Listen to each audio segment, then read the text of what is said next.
Olá, ouvinte do programa Gente que Fala, muito boa tarde, seja bem-vindo. Eu sou o Mauro Frisman, nós estamos no ar na Rádio Trianon AM 740 de São Paulo e também pela Rádio Universal AM 810 de Santos. Você nos assiste pelas redes sociais, no Instagram, @programa Gente que Fala e no facebook.com/programa Gente que Fala. Curta as nossas páginas e acesse o nosso blog, é o gentequefala.com.br. O convidado de hoje do programa Gente que Fala é o capitão PM Alexandre Daibert Scapin. Ele é chefe da seção de comunicação social e do setor de recursos humanos do 12º Batalhão de Polícia Militar Metropolitano. Capitão Alexandre, seja bem-vindo. Muito obrigado, Mauro. Muito obrigado aos ouvintes do Capitão Daibert é o nome de guerra, né? Capitão Daibert. Daibert. É um nome aí que mistura baiano com pernambucano.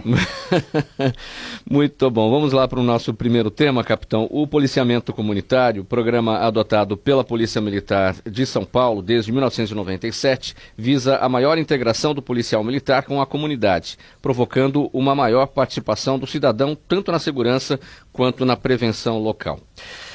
Capitão, que balanço, que números, que resultados a gente pode colocar aqui na mesa sobre esse policiamento comunitário que já tem 12 anos, né? 22 anos, né? Exatamente, Mauro.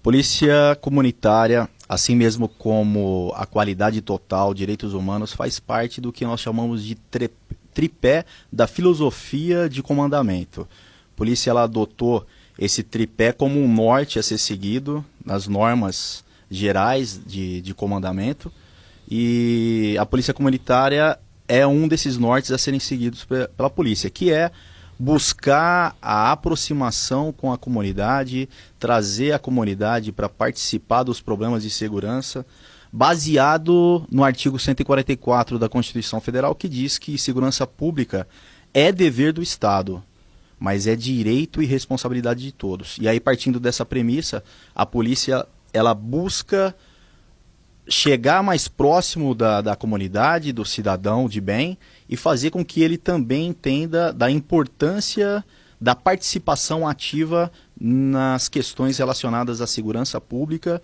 que vai impactar na sua própria qualidade de vida e na qualidade de vida da comunidade local. E a população tem entendido essa proposta? Nós temos conseguido levar a mensagem e ano após ano temos tido uma participação cada vez maior da população.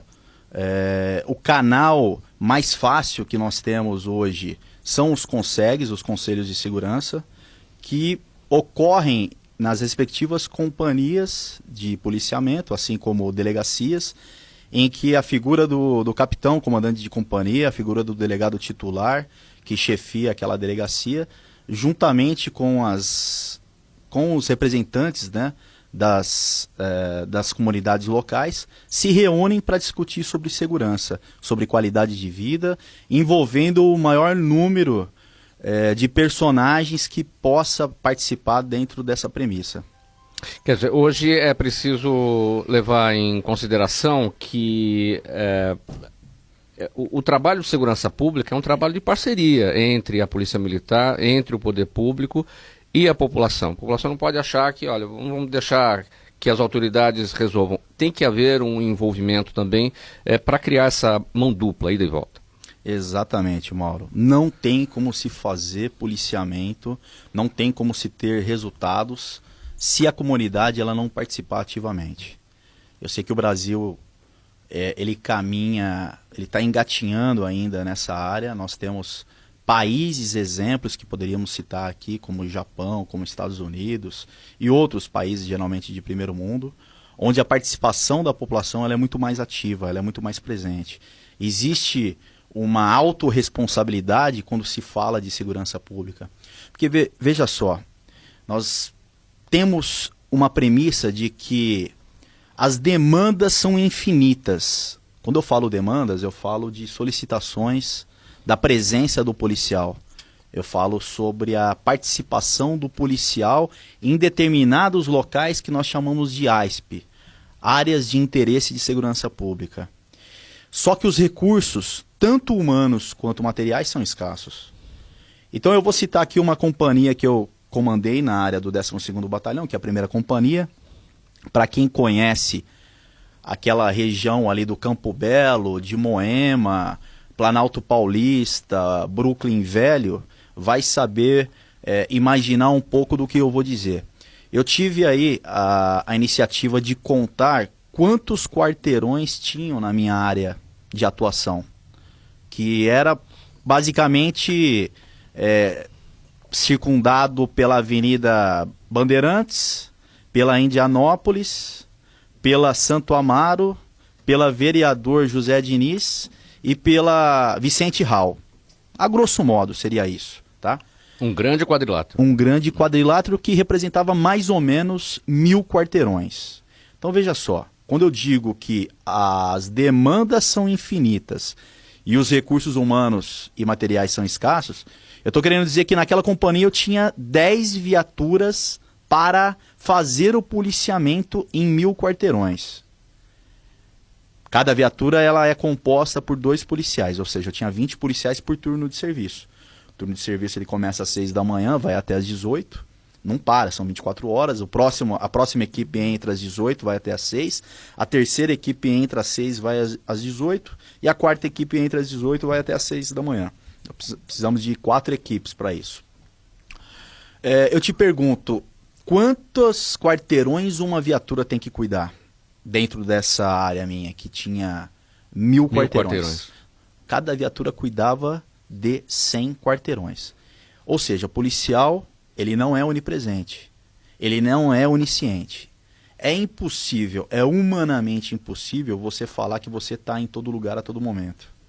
Não tem como você fazer um patrulhamento em 100 quarteirões e garantir sozinho, sem a participação da comunidade, garantir que a segurança seja feita com eficiência naquele local.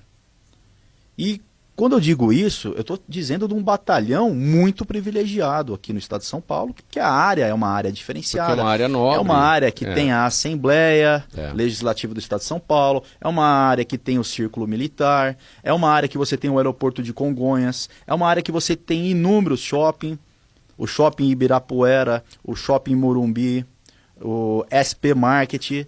É uma área que você tem grande influência, tem um IDH altíssimo, né? Você tem uma população ali de mais ou menos 300 mil habitantes. E veja só, se a população ela não participa ativamente, se ela não é o olho e o ouvido da polícia, se ela não interage com o policial, se ela não tem a iniciativa de participar de uma reunião onde consegue até mesmo para ela aprender um pouco sobre segurança pública. Porque nós nascemos, crescemos e somos bombardeados por uma série de preconceitos, achando que sabemos de tudo. E às vezes, no decorrer da vida, nós acabamos ampliando as nossas percepções, a nossa consciência, e acabamos conhecendo que aquilo que nós tínhamos como verdade absoluta acaba não sendo. Muitas pessoas, no decorrer do meu comandamento, não sabia, por exemplo, que nós tínhamos 2 polícias. Que nós tínhamos uma polícia militar, que ela é preventiva, ostensiva, que de acordo com a Constituição Federal, ela é incumbida da preservação da ordem pública e policiamento ostensivo, e uma outra polícia, que é a Polícia Civil, que ela é investigativa, que ela é a Polícia Judiciária. E cada uma tem a sua competência constitucional distinta, com limites de atuação. Agora, você destacou, capitão, sobre a autorresponsabilidade. É uma cultura presente em países mais antigos, digamos assim, culturas mais anteriores. Por que ainda falta muito para se chegar nessa autorresponsabilidade? Ou seja, que cada um de nós, na sociedade, a gente tenha essa percepção do nosso papel e não achar que tudo depende só da autoridade, só do defensor da lei, que é o policial, e que nós também temos que estar engajados nisso. Eu acredito que seja um amadurecimento até... Passa pela escola? Também. Escola, família. Nós estamos num processo de amadurecimento do próprio Estado Democrático de Direito no Brasil, né? Nossa Constituição ela é de 88. O Brasil está ainda aprendendo o que significa Estado Democrático de Direito. Parece-me que a população ela entendeu somente o que era os seus direitos, né? Ela entendeu apenas o que tinha como direito, mas ela Temos acabou que falar em esquecendo Estado pouco democrático de deveres? Com certeza, com certeza. E isso é o Estado democrático, é a participação ativa em tudo, né? Mas eu volto a dizer, a população, a sociedade, ela tem aumentado o seu nível de participação ano após ano. Uns mais, outros menos. E a polícia ela tem dado essa oportunidade, ela tem estreitado o laço com a população. Eu me reporto à época que estive comandando a primeira companhia, em que eu recebia toda a comunidade que vinha me visitar. E deixava bem claro nas reuniões de CONSEG que estávamos de portas abertas para receber quem quer que fosse, para nos conhecer. E eu fazia questão que eles nos conhecessem justamente para ampliar essa percepção, para saber dos nossos desafios com relação à segurança pública e saber que a participação dele, de uma maneira direta ou indireta, impactaria na qualidade de vida dele, dos seus filhos, da comunidade local. E aí a polícia ela vem desenvolvendo uma série de programas para aumentar e estreitar cada vez mais esse relacionamento com a comunidade e gerar oportunidades para que ela aprenda um pouco e mude determinados comportamentos. A gente falou da filosofia de polícia comunitária, mas dentro da filosofia de polícia comunitária, nós podemos falar sobre o programa de vizinhança solidária, que é um programa oficial hoje, né? Institucional já. É um programa que vem justamente para mostrar para o cidadão que perdeu um pouco esses laços de solidariedade com o vizinho, né? Eu sou do interior, sou da cidade de Ribeirão Preto. Eu me recordo muito bem, quando criança, que era normal o vizinho conhecer o seu vizinho da frente, da direita, da esquerda, de trás, de se conhecerem, de manterem um relacionamento harmonioso, um relacionamento de sinergia, onde às vezes até mesmo à noite saíam para a calçada para conversar, para bater papo, para ajudar um ao outro. E no interior ainda mantém-se um pouco desse comportamento. Na capital, uma vez que vim para cá, eu percebo que o distanciamento é um pouco maior. O Ministério da Justiça e Segurança Pública estabeleceu recentemente uma série de regras para a criação e também a estruturação de um sistema nacional de policiamento comunitário, procurando aproximar as polícias das comunidades. Segundo elas, as ações de policiamento comunitário devem ir além do policiamento ostensivo, levando em conta as principais reivindicações da comunidade, como a falta de iluminação pública e outros aspectos que, embora não necessariamente do âmbito da segurança pública, também impactam o setor. Capitão, aqui a gente está falando, como estamos indo além dessa questão da segurança pública, falando do ambiente, falta de iluminação pública, limpeza. Isso tem a ver com a chamada teoria das janelas quebradas, né? Exatamente. Que, segundo a qual, essa teoria, quanto mais deteriorado estiver o ambiente, mais isso favorece a criminalidade. Não é isso? É verdade. E existe realmente essa teoria, ela é verdadeira, já foi constatada cientificamente, já existem estudos a respeito. E quando nós falamos sobre o programa de vizinhança solidária, quando falamos sobre as reuniões que ocorrem no CONSEG, dentre outros temas que são abordados nessas reuniões, as palestras que são ministradas por policiais, seja pelo próprio comandante de companhia, que é o capitão, pelo tenente, pelo sargento, pelo cabo, pelo soldado, e até mesmo pelos representantes da Polícia Civil, nós abordamos e ensinamos o cidadão a procurar os seus direitos e a reivindicar os seus direitos. Porque nem tudo é problema de polícia. Às vezes o problema envolve representantes da prefeitura. Às vezes o problema envolve representantes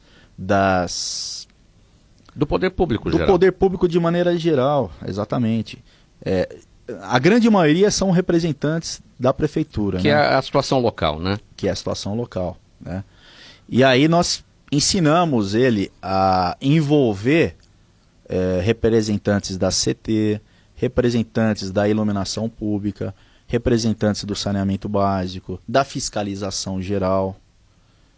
coisa que impacta em muito na qualidade de vida das pessoas que moram ali no ambiente, como você mesmo disse, do espaço físico, né? Se você mora num espaço físico que não tem um respaldo da prefeitura, que não tem um respaldo do poder público, com certeza aquele local ele vai propiciar uma desordem maior, e essa desordem maior com certeza vai facilitar com que haja mais indigentes, com que haja usuários de droga, com que haja situações propícias para a prática de crimes, como por exemplo a falta de iluminação. A falta de iluminação é um dos pontos. A questão da limpeza também é outro ponto. Praças com mato para todo lado, enfim. E o cidadão consciente da sua responsabilidade e aquele que cobra do poder público um trabalho em cima dessas questões, às vezes encontra dificuldade. Eu reclamo lá, reclamo ali, ninguém resolve. A Polícia Militar pode também ajudar nesse sentido. Encontrou ali uma praça que está inadequada, que pode ser ali um ambiente para criminalidade. A polícia consegue levar informação para a prefeitura e trazer o resultado que muitas vezes o cidadão que está tentando ali, dando murro em ponta de faca, não consegue. Sim, a polícia ela tem tido bons resultados. Por quê? Nós acabamos fazendo um papel de intermediador dos anseios da comunidade com os representantes do poder público. Parceria novamente. É como se fosse um intermediador. Sim. E às vezes até mediador. Nós acabamos provocando às vezes algumas reuniões com a participação de representantes do poder público de maneira geral, seja da esfera municipal, seja até mesmo da esfera estadual e federal. Por que não? Logicamente que nem sempre nós temos resultados positivos da participação de todos, mas nós temos tido a presença de alguns representantes do poder público que têm dado bons resultados. Eu posso citar aí alguns exemplos, por exemplo, da fiscalização geral, Prefeitura Regional de Santo Amaro, Prefeitura Regional da Vila Mariana, por exemplo, em que nós citamos, né, locais ali da Avenida Jornalista Roberto Marinho, que estava com alguns problemas, e fomos prontamente atendidos, colocaram várias equipes à nossa disposição para que fosse feita uma limpeza, fizemos aí uma ação de fiscalização geral, empenhando aí uma força-tarefa junto da Polícia Militar e representantes da Prefeitura Regional de Santo Amaro, por exemplo, em que conseguimos catalogar todos os usuários de drogas que estavam dormindo em determinados locais, conseguimos fazer uma limpeza de veículos que estavam abandonados, motos que estavam abandonadas. Naquela área da Roberto Marinho é comum esse ambiente, né? E esse cenário é um cenário que acaba sendo propício para indigentes, para viciados em drogas, que acabam ficando ali, né? Que acabam se sentindo à vontade de atuar. Que a gente tem um grande problema com viciados de drogas, né? Nós não temos aqui a internação compulsória no Brasil, e poucos deles se predispõem a serem internados e a serem ajudados. Que não é um caso de polícia, é um caso social. Exatamente. E aí esses usuários de drogas, eles têm um grande problema, que eles precisam de usar droga, né? Eles são viciados, só que eles não trabalham. E eles não têm como comprar droga, a não ser praticando pequenos furtos e até mesmo roubos. E às vezes crimes até mais graves, até crimes contra a vida. Então esse é um grande problema que nós enfrentamos. Por exemplo, a maioria dos furtos naquela região do Campo Belo, nós sabemos que são praticados por esses autores que são viciados em droga. Furtos em residência. São pessoas que querem se alimentar, né, do seu vício e precisam de alguma maneira conseguir recursos para comprar droga e acabam entrando no mundo do crime. Essa questão da teoria das janelas quebradas, capitão, não é só o cidadão ter a consciência de chamar a atenção do poder público para que cuide das praças, para que melhore a iluminação, para que recolha o lixo, Mas também tem o papel do cidadão de cuidar da sua própria calçada, é dele. De cuidar da fachada da sua própria residência ou do seu comércio também é responsabilidade dele. Ou seja, também existe um papel individual que não cabe ao poder público, cabe a cada pessoa. Exatamente. Aí nós voltamos lá no artigo 144 que nós mencionamos, né? Segurança pública, dever do Estado, sim. Direito e responsabilidade de todos. É a questão da autorresponsabilidade que nós mencionamos. Nós precisamos mudar um pouco a cultura antiga de você deixar com que o poder público somente atue nessas questões e começar a abraçar um pouco.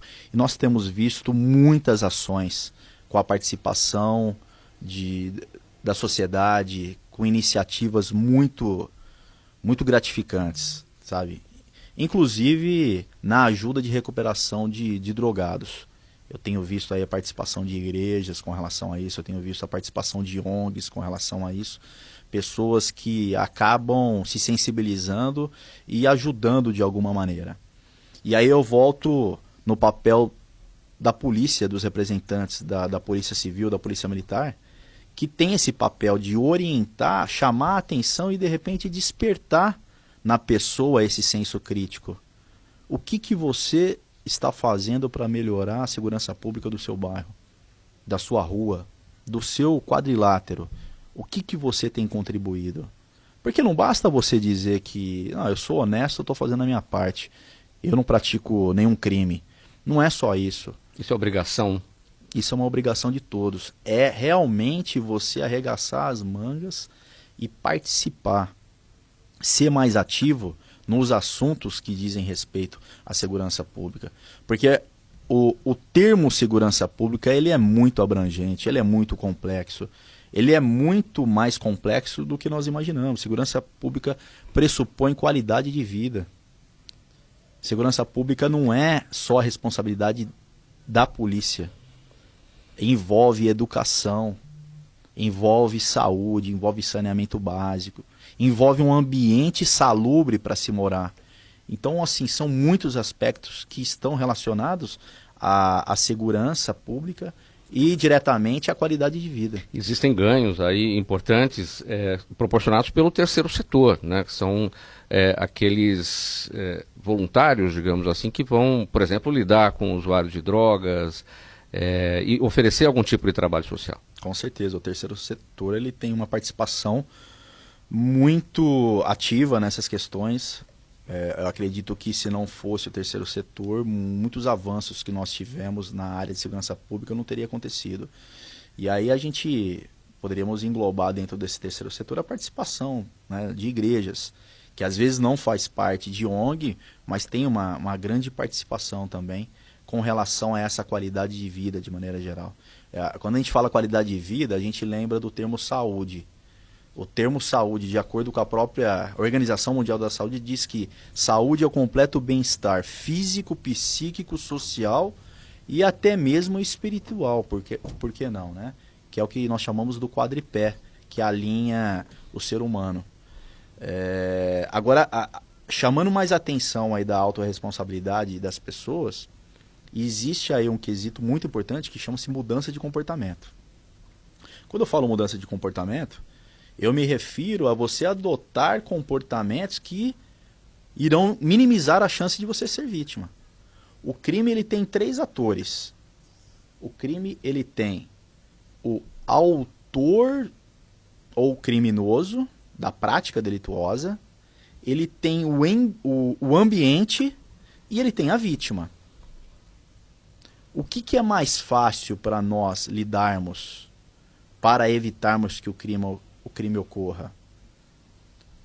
O autor, nós já estamos atuando. Nós temos um dos maiores índices de prisões do mundo aqui no Brasil.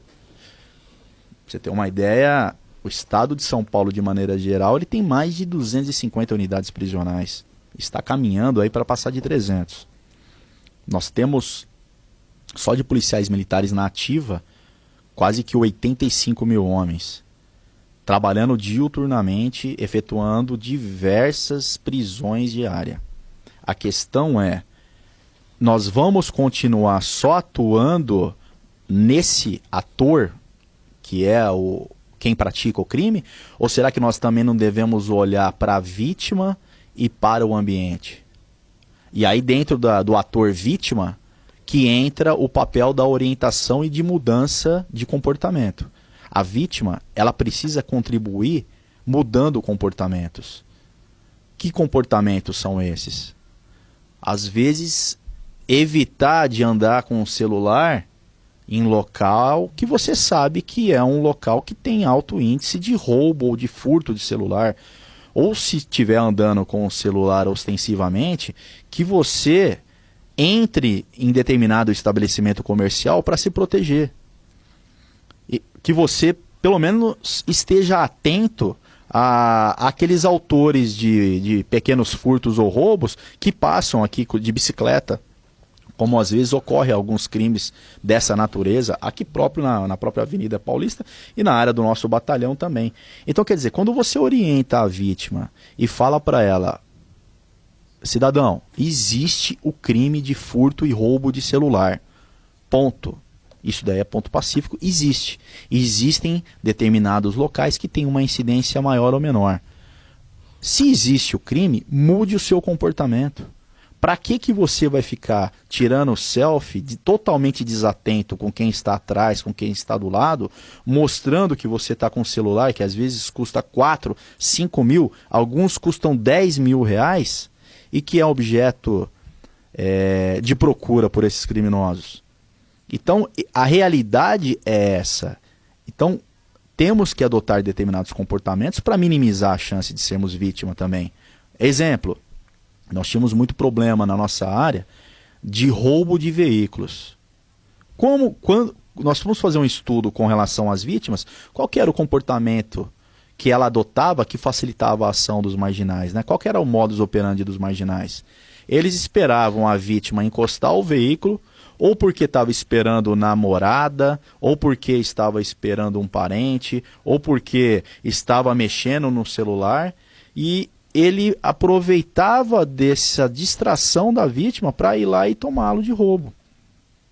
Às vezes você está saindo da sua casa, você para o veículo de maneira distraída e você é surpreendido, porque o fator surpresa é sempre utilizado. Ou seja, é saber que você é uma potencial vítima e que você tem que estar totalmente antenado com aquele cenário, minimizando ao máximo a chance de você ser vítima, né? Eu citei aí dois exemplos. Eu citei o exemplo do furto-roubo de celulares e agora eu falei o roubo de veículo. Furto de veículos, por exemplo, já provado cientificamente, através de pesquisas, que a oportunidade faz o ladrão.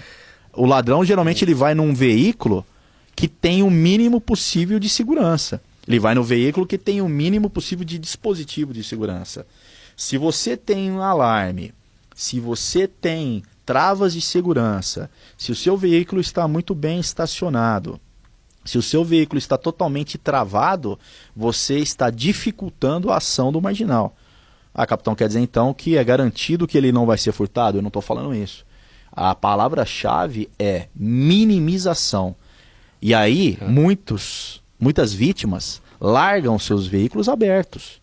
Quantas pessoas já tiveram seus veículos furtados porque deixaram o vidro aberto, porque não tinha nenhum sistema de segurança, porque não tinha nenhuma trava, não tinha nenhum alarme? E aí eu digo mais uma vez, o ladrão ele vai aonde está mais fácil. Capitão, a população fala bastante naquilo que a gente convencionou chamar de sensação de insegurança. Aquele temor de que algo vai acontecer a qualquer momento.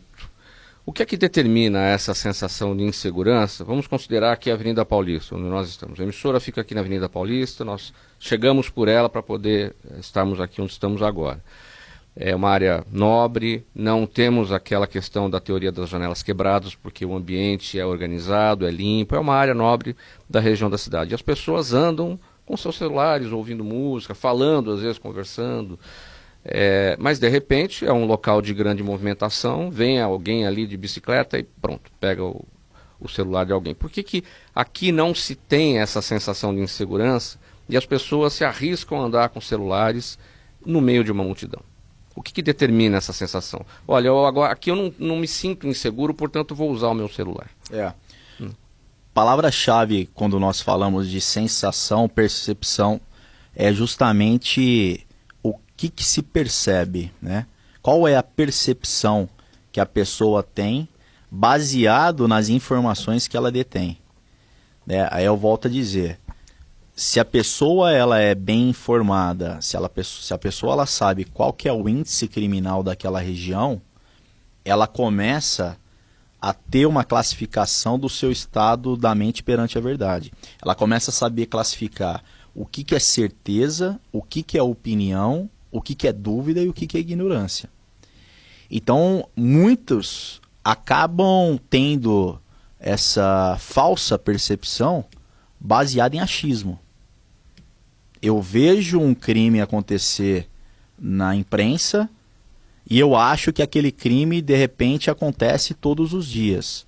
Ou eu não vejo crime nenhum ser divulgado pela imprensa, eu acredito que aquele local é totalmente seguro. E para nós sabermos se um determinado local é seguro ou não, nós temos que estar totalmente envolvidos com a segurança, visitando uma companhia de polícia, visitando uma delegacia, participando de reuniões como o Consegue, que nós mencionamos, participando de palestras sobre esse programa de vizinhança solidária. Por quê? Porque lá você vai ter condições e elementos de perguntar para o capitão, para o tenente, às vezes para o sargento que estará presente, qual que é o índice criminal na Avenida Paulista, como o senhor mesmo mencionou. Eu não vou saber te dizer aqui sobre a Avenida Paulista porque não faz parte do nosso batalhão. Mas na época em que eu participava dessas reuniões, eu poderia falar sobre a realidade, por exemplo, da própria Avenida Roberto Marinho. Eu poderia falar sobre a realidade da Vicente Hall, poderia falar sobre a Washington Luiz, eu poderia falar sobre a Bandeirantes, e eu poderia falar sobre os tipos de crime que aconteciam ali. E além de eu falar dos índices criminais dessas áreas, eu falava o que poderia se fazer para se minimizar a chance de você ser vítima naquele local. Quais as condutas que você poderia adotar? E hoje a polícia ela tem folders já de orientações com relação a isso, que nesses locais são divulgados. O próprio programa de vizinhança solidária, você acaba criando núcleos, e hoje com a tecnologia que nós temos aí, né, de algumas ferramentas tecnológicas de redes sociais, a exemplo do próprio WhatsApp, nós conseguimos compartilhar com um tutor que nós acabamos elegendo, nós compartilhamos com os tutores da nossa área, esse tutor compartilha com todo o grupo que está envolvido, que está imbuído com relação àquele programa de vizinhança solidária. Então, ou seja, todas as orientações que nós passamos para os tutores, eles acabam repassando para aquela comunidade. Então, nós temos mais de 100 folders, para você ter uma ideia, com orientações sobre segurança pública. Nós temos orientações sobre prevenção primária do crime. E tudo isso vai fazendo com que a percepção da pessoa vai se ampliando, com que a consciência da pessoa vai se ampliando. Uma vez que a sua percepção se amplie, que a sua consciência se amplie, você começa a ter um estado da mente perante a verdade mais apurado. Aquilo que era opinião já não é mais opinião, já é certeza. Aquilo que era dúvida passa a ser certeza. Então o que nós precisamos ter é realmente informação de fato, informação verdadeira. E a gente vai conseguir como essa informação? Se envolvendo com as questões de segurança, se envolvendo com a polícia do seu bairro, da sua área, participando dessas reuniões de maneira mais ativa. Você acompanha o programa Gente que Fala aqui na rádio Trianon AM 740. Nós vamos para o intervalo. Em seguida, o nosso assunto, desativação de bases comunitárias em Guarulhos. Nós voltamos em seguida. Até já. De volta com o programa Gente que Fala aqui na rádio Trianon AM 740. Hoje com a presença do capitão PM Alexandre Daibert Scapin, ele é chefe da seção de comunicação social e do setor de recursos humanos do 12º Batalhão de Polícia Militar Metropolitano. Antes da gente entrar no próximo tema, nós vamos falar de um assunto grave, delicado e bastante discutido no momento. É o feminicídio. Diariamente, várias mulheres do mundo inteiro sofrem violências físicas e abusos morais por parte de seus companheiros. Elas são espancadas, estupradas, mutiladas, humilhadas e até mortas por esses homens. É um crime covarde e hediondo que precisa ser duramente combatido. Exatamente por isso, o governo do estado de São Paulo está sempre em busca dos meios mais eficientes que existem para que essas mulheres possam se defender. Como, por exemplo, a criação das 10 delegacias da mulher 24 horas, tanto na capital quanto no interior, e o aplicativo SOS Mulher, que permite chamar a polícia em casos de emergência com um único toque. Portanto, se você é vítima ou conhece alguém que sofre esse tipo de violência, não se cale jamais. Denuncie imediatamente, antes que seja tarde demais. Feminicídio. Repudie e denuncie. Seguindo aqui com o nosso próximo tema no programa Gente que Fala, a Polícia Militar desativou uma das 4 bases comunitárias que funcionam em Guarulhos e realocou os policiais que trabalhavam no local para o policiamento ostensivo. O mesmo vem ocorrendo em outras localidades na Grande São Paulo. No caso de Guarulhos, o CONSEG, que é o Conselho de Segurança Local, afirma que outras 3 bases também deverão ser fechadas pelo comando da PM. A Secretaria de Segurança, no entanto, nega o fechamento das demais bases. Capitão Alexandre Daibert, essas bases, elas, muitas são bastante já tradicionais, estão instaladas em pontos fixos já há bastante tempo, trazendo uma boa sensação de segurança para aquela localidade. Não vale a pena aumentar o número de bases em vez de diminuir e levar os policiais para o policiamento ostensivo? Mauro, eu acredito que sim. Como eu mencionei anteriormente na nossa fala, a polícia comunitária ela faz parte aí do tripé de atuação da polícia, né? Faz parte da filosofia, juntamente aí com direitos humanos e qualidade total, das normas de segurança. Esse caso em especial, eu não tenho como mencionar quais foram os critérios que o comando de área adotou e dentro aí dos critérios de conveniência e oportunidade, o porquê que ele acabou desativando essas bases. Eu só posso me referir sobre a área de atuação minha, do 12º Batalhão, que continua com as suas bases funcionando normalmente. Eu entendo que o funcionamento dessas bases para a nossa área trouxe ganhos na área de segurança, aproximou junto da comunidade e tem trazido bons resultados. Mas eu não posso entrar no mérito dessas bases que você mencionou de Guarulhos por não conhecer, por não ter trabalhado lá. A base ela traz uma sensação de segurança tão importante que às vezes a impressão que dá é que todo mundo quer uma base na esquina de casa. Ó, queria um posto fixo da Polícia Militar ali, não é? Existe um problema com relação às bases, porque às vezes o vizinho, né, que está próximo da base, ele é, de certa maneira, privilegiado, né? Pela proximidade. Pela proximidade, por sorte ou não. Mas por acaso, né? Porque aquela base foi colocada ali por alguma razão. Por alguma razão. Houve um estudo técnico para aquilo lá. E aí aquela comunidade que está bem próxima da base, vamos dizer assim, num raio de 100 metros, tem um certo privilégio, porque dificilmente você vai ser alvo, né, da ação de algum criminoso. Mas existe algum questionamento por parte de alguns de que o número de policiais que se consome nos turnos de serviço na base, às vezes você com uma viatura, você tem muito mais flexibilidade de atuação. Ao invés de você ficar estático num ponto só, você tem condições de aumentar o seu raio de atuação com uma viatura. Porque a base ela tem 2 policiais no seu interior, né? E limita-se a aquele local especificamente, para você receber geralmente a presença, né, a visita da comunidade local. Mas a viatura, ela pode ir até você num raio de 1 quilômetro, de 2 quilômetros às vezes.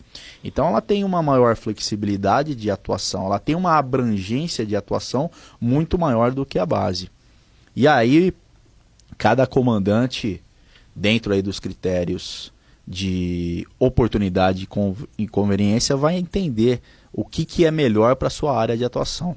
Lógico que há necessidade de um estudo prévio, um estudo técnico, né? Nada baseado em achismo, mas sim em algum dado que realmente reforce esse posicionamento. Na sua área, capitão, você comentou no início do programa que é um quadrilátero com 1000 quarteirões. Ali tem quantas bases fixas? Essa área que eu te mencionei é da primeira companhia do 12º Batalhão, que era uma companhia que eu comandava. Sim. Hoje eu não comando mais a primeira companhia. A primeira companhia está a cargo do capitão Biagio. Nessa companhia nós tínhamos 1000 quarteirões. Essa companhia é a única companhia do 12º que não tem base. Ela só tem a sede da companhia e as viaturas que circundam a região, que fazem o patrulhamento nessa área de abrangência. Nós vamos ter base na 2ª companhia e na 3ª companhia. Cada uma com uma base. Além da sede da companhia, que acaba sendo uma base também, né? Porque ali você tem um serviço ali de dia de policiais, 2 policiais que ficam diuturnamente atendendo o público.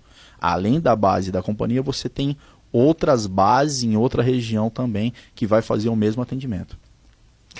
Tornou-se lei há alguns meses em São Paulo o programa Vizinhança Solidária, que prevê que os moradores tenham um contato mais estreito e troquem mensagens por aplicativos de celular ou pelo próprio telefone, tudo com o apoio da Polícia Militar.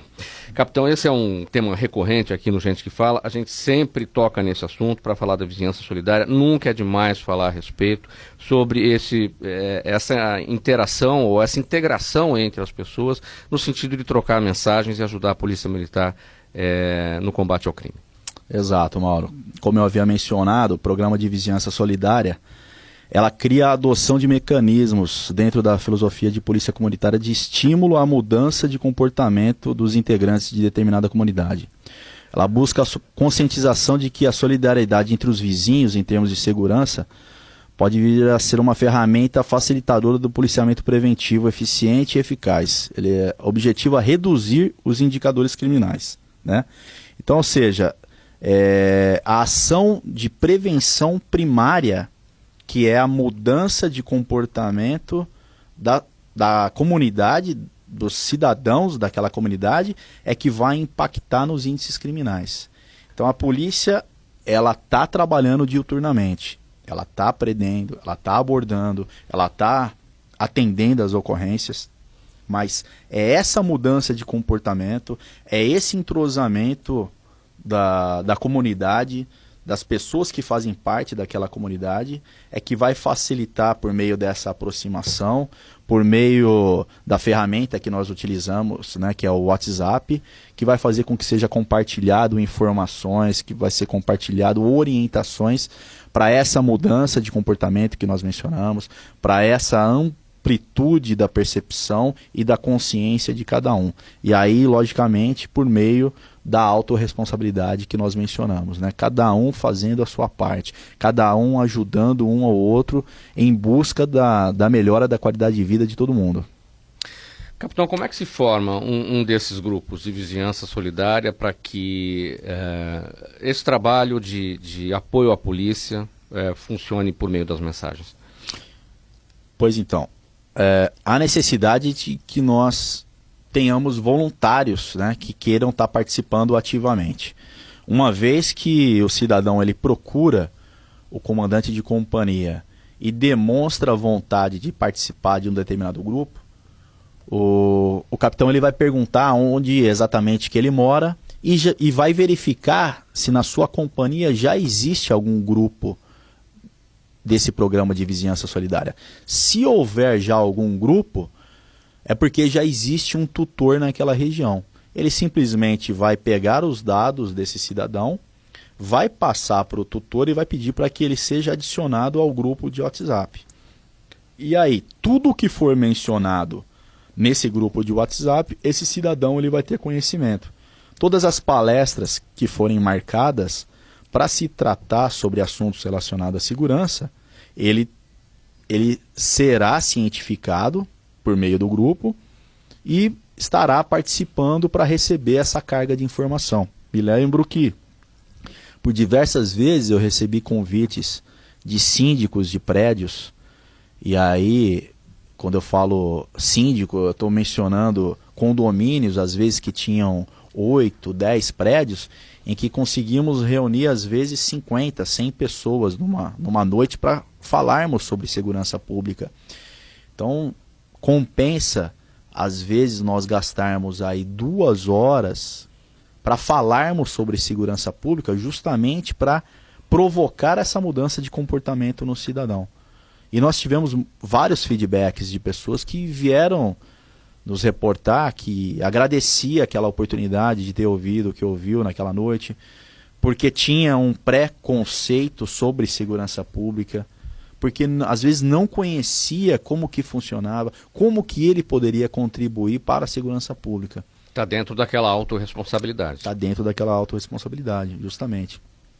E aí uma coisa vai puxando a outra. Uma pessoa bem informada acaba multiplicando aquele conhecimento para o seu filho, para a sua esposa, para o seu cônjuge, seja lá quem for, para os seus amigos, e vai virando uma bola de neve, né? As pessoas... A pessoa bem informada, ela se empolga em levar a informação adiante. Ainda mais quando ela consegue ver resultados práticos, né? Quando ela consegue ver que aquela mudança de comportamento está impactando positivamente na qualidade de vida dela e da família. A Polícia Militar vem realizando uma série de visitas a comerciantes, priorizando locais de maiores incidências criminais indicados no Infocrim, que é o sistema de informações criminais do Estado de São Paulo. Capitão, essas visitas ao comércio são marcadas, o próprio comerciante pede essa visita, a polícia é que determina como é que ela vai fazer isso?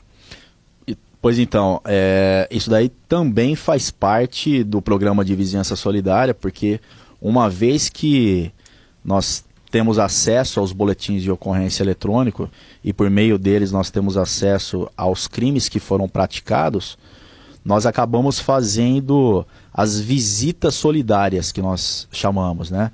Nós desempenhamos uma determinada viatura para cuidar disso. Então nós pedimos para a viatura visitar aquele comércio e se aprofundar no que realmente aconteceu e aproveitar aquele case e até mesmo fazer as devidas orientações para aquela vítima, né? Para os funcionários, conhecer um pouco mais do porquê que aconteceu, se houve alguma falha, o que poderia ser feito para minimizar as chances daquele roubo ter acontecido, daquele furto ter acontecido. Então essas visitas que nós chamamos de visitas solidárias servem justamente para isso, para estreitar o relacionamento com o cidadão de bem e para orientá-lo até mesmo a ele participar ativamente das questões de segurança, por meio de mudança de comportamento, por meio de participação ativa nas nossas reuniões e palestras.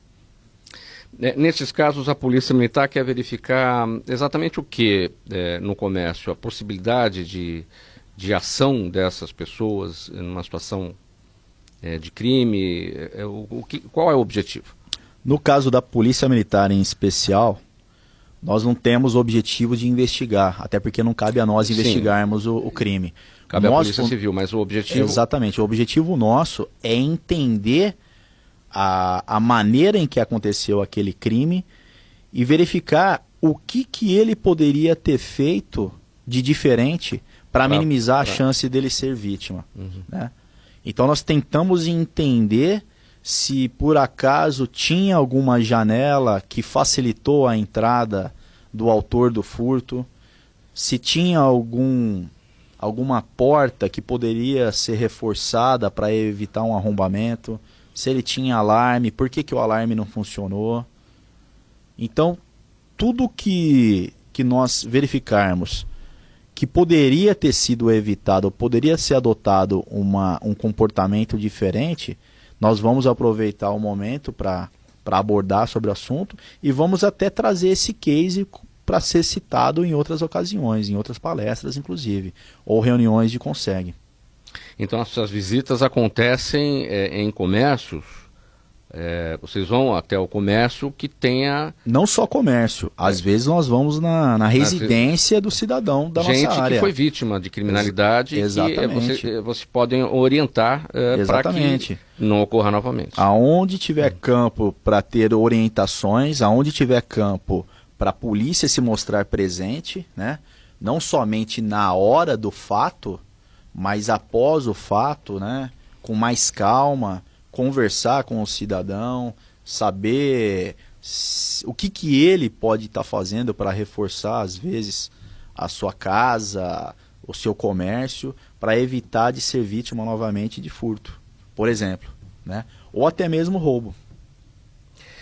A Polícia Militar de São Paulo pretende implementar um sistema de câmeras para filmar e gravar o áudio de ações da corporação. O projeto prevê que os aparelhos fiquem acoplados ao uniforme dos policiais militares na altura do ombro para registrar ações de interesse policial. Segundo as informações da Polícia Militar, os próprios policiais terão o poder de ligar ou desligar as suas câmeras. Aí o objetivo também, capitão, até para proteger o trabalho do policial em relação ao que acontece ali, o desenrolar daquela ocorrência, né? Com certeza, Mauro. Logicamente, você e todos os ouvintes já devem ter ouvido falar da tal das audiências de custódia, né? Muitas ações dos policiais acabam sendo alvo de acusações nas audiências de custódia, gerando uma série de apurações internas administrativas, como investigação preliminar, procedimentos disciplinares, às vezes inquéritos policiais e militares, e às vezes sem fundamento. Então, essa câmera ela vai estar contribuindo para a ação do policial, porque ali você vai ter o registro dos fatos, né? Do que realmente aconteceu. Hoje já virou praxe o autor de delito chegar numa audiência de custódia e, ao ser indagado pelo juiz, pela juíza, se houve alguma lesão praticada pelo policial, já virou praxe dele falar que sim. Não existe mais ninguém que fale que não tenha sido agredido fisicamente, moralmente, ou seja lá o que for. Já há orientações nesse sentido, de todas as ações que culminam na prisão dos autores de roubo, de furto, de chegarem numa audiência de custódia e de falar que forem vítimas de agressão, de lesão. E aí, uma vez que ele fez essa declaração, existe toda a nossa burocracia de instaurarmos procedimentos para apurar o fato. Então, perdemos tempo, na grande maioria das vezes, para apurar, para acabar investigando, e às vezes não existe nem laudo de corpo de delito que confirme as agressões. Mas nós temos de praxe, né, de ofício, nós temos que instaurar algo de acordo com as declarações que foram feitas. Então a Câmara realmente ela traz uma segurança para o policial dele se resguardar quando for vítima de falsas acusações. Como também traz muita responsabilidade para ele e traz também a autorresponsabilidade para ele saber o que ele pode fazer ou não. O policial ele é o agente da lei em defesa da ordem e tem a sua autoridade. O que há é, muitas vezes, a confusão entre a autoridade e o autoritarismo. Você tem que estar lá como policial, não é, capitão? Exercendo a sua autoridade para cumprir o seu papel. Com certeza. E aquele que foi o autor de um crime ou de uma tentativa de crime vai dizer que aquilo foi, na própria defesa, vai dizer que houve um autoritarismo ali, não? Com certeza. O policial ele deve agir sempre dentro dos princípios constitucionais, da legalidade, da impessoalidade, da moralidade, da publicidade e da eficiência. Então são princípios que norteiam a ação de qualquer agente público, principalmente dos policiais. Capitão, eu gostaria da sua palavra final, a sua mensagem para o nosso público do programa Gente que Fala de hoje. Qual o seu recado? Mauro, eu acho que o nosso bate-papo foi muito produtivo. Eu queria só dizer que mudanças de comportamento, elas são necessárias, para todos nós.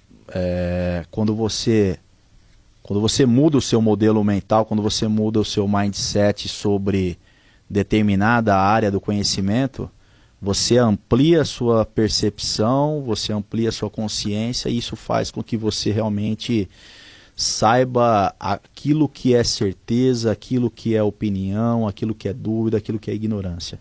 Então, o recado que eu deixo para a população: procure se envolver mais com as questões de segurança pública, procurem aprender mais com essas questões, seja ouvindo a rádio, né, nesse momento aqui, que esse bate-papo, acho que ele é elucidativo, acho que ele é esclarecedor, mas mais do que isso, procure participar realmente dos conselhos comunitários de segurança, procure se envolver com as companhias de polícia militar, procure conhecer quem é o comandante da sua área de atuação, quem são os policiais que passam na sua rua. Será que o cidadão ele tem o costume de saber quem são os policiais que patrulham a sua rua, o seu bairro? Isso é muito importante. E uma vez que ele estreita o relacionamento com a polícia, ele quebra vários paradigmas e com certeza ele acaba auxiliando muito mais o nosso trabalho, e nós também temos condições de auxiliá-lo. Muito bem, quero agradecer a presença do convidado de hoje aqui do programa Gente que Fala, o capitão PM Alexandre Daibert Scarpim, chefe da seção de comunicação social e do setor de recursos humanos do 12º Batalhão de Polícia Militar Metropolitano. Na mesa de som, o Cléo Rodrigues, apresentação minha, Mauro Friesman, pauta e redação Pedro Schiavon, diretora de produção Zenilda Salvato, direção-geral do jornalista Fausto Camunha. Do outro lado do rádio, do programa Gente que Fala, você, ouvinte, a razão da nossa presença aqui. Quero desejar um bom final de semana a todos e até o programa da segunda-feira. Tchau, tchau. Programa